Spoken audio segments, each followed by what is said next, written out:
فبالله كم تستطب القروح ويبرأ جروح الكثير الجريح।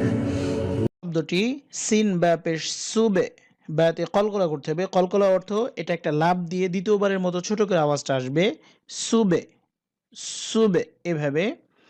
হ্যাঁ আলিফ জবর হ্যাঁ, এখানে এক আলিফ টানতে হবে। প্রথম শব্দেই বলেছি যে হ্যাঁ কণ্ঠের ভিতর থেকে আওয়াজটা আসবে সুবে হ্যাঁ, এক আলিফ টানতে হবে এখানে। নুন লাম জবর নাল লাম খারা জবর ল নাল্ল, এখানের হাটাও সাকিন হবে নাল্লাহ, এভাবে হাটা চলে আসবে। এখানে লিল্লাহ পড়েছি আলহামদুলিল্লাহ, অর্থাৎ আল্লাহ শব্দ বারিক হয়েছে, অর্থাৎ পাতলা করে উচ্চারণ করতে হয়েছে।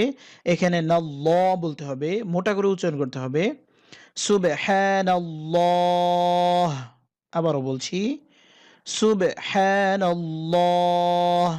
এটা যদি সাধারণভাবে বলেন সেক্ষেত্রে বলতে পারেন সুবহানাল্লাহ।